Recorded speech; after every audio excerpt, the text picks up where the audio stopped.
clubs, the Pumas. The Calgary side made history a little over a week ago in an upset win against the Pumas, which was played in Langford, BC. Now they hope to keep it going tonight in the second leg of this series in front of, you expect, a much less friendly crowd. But there will be some Cavalry supporters in the stands. Pavit Sidhu is a member of the Calgary FC support group, the Foot Soldiers, and he's made the trip to Mexico City. Joins us now on the line. Good morning, Pavit.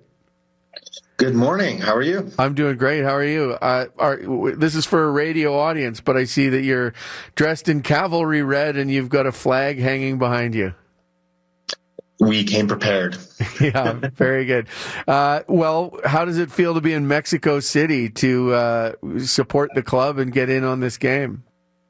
It's unreal.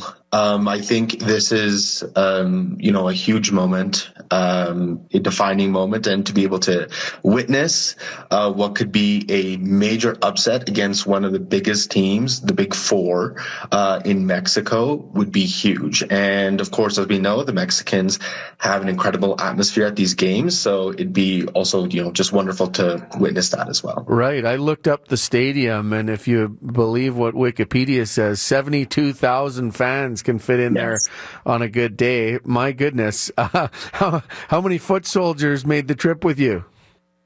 We have about a dozen folks down here right now, so we're small, but we're mighty. So a dozen folks and 71,000 and change on their side, if that's how it goes.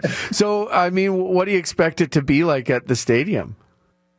We expect it to be very intimidating, being up against that many supporters on the other side.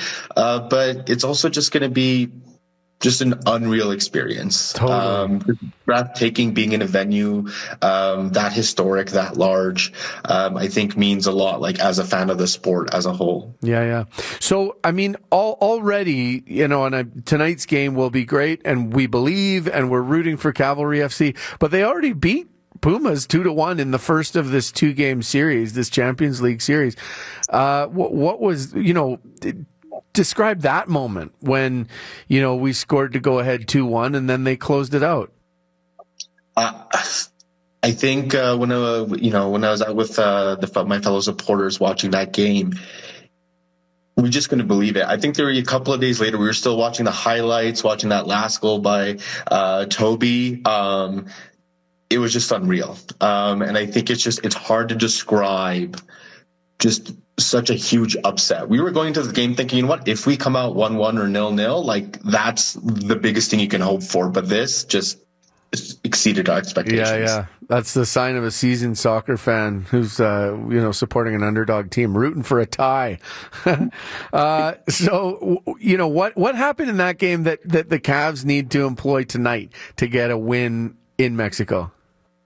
I think it's been a huge journey for them compared to last year when they first competed. Is this year they kept their cool.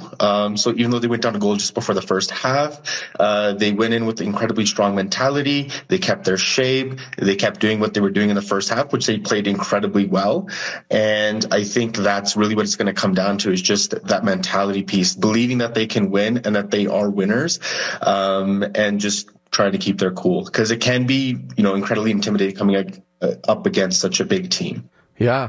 And you know what? They made a good push, Cavalry did last year in this, Champions League play against an MLS team from Miami, if I'm not mistaken, or Orlando. Yes. Do you have sorry, say again? Yes, it was Orlando. Orlando. Okay, thanks for that. So I'm just noting that because it seems like Cavalry is making some kind of mark on the soccer map. Fair to say? Absolutely. I think these are one of those defining moments where both as a team, but as a nation, that we're putting ourselves on the world map. That we're not just we're not just a hockey nation. We can also play soccer. I mean, it's the largest youth sport in the country. And, teams like Cavalry FC, are able to provide opportunities to build up that talent. And they can also show that, we don't need to come in with big budgets and big money, but we can make a big impact regardless. Yeah. Okay. Players to watch. I'm always a Marco Carducci supporter. Who you got tonight? I think, honestly, just going to be watching Toby. Just in phenomenal form coming off of the incredible win at the end of last season, as well as the start of this season. I think it's going to be huge. I'm also looking forward to seeing Callum Montgomery out there. Big supporter of him as well. I think he's fantastic. Maybe, he'll get a header off the corner or something, but really looking forward to watching those two. Toby got the winner the other day, didn't he, against Pumas? Yes, he did. Yeah. It was quite the goal. Like if it was any other team, like let's say it was one of the MLS teams or any European team, that would be on highlights the whole week. Yeah, that's right. No, a beautiful cross, and then he headed it in. Mm-hmm. Yeah. Well, hey, listen, keep your ducks in a row tonight. You're going to be slightly outnumbered at that stadium, but just have a wonderful time. And it's great that you're down there with a dozen pals to support Cavalry FC. Absolutely. Thank you for having me. Yeah, thanks a million for talking to us. Bye, Pavitt. All right, take care. That's Pavitt Sidhu. He's in Mexico City. He's a foot soldier. He's there to watch Cavalry FC play against Mexico's Pumas tonight. No doubt John Hancock will have news of results tomorrow morning on the show. Vicky Chase is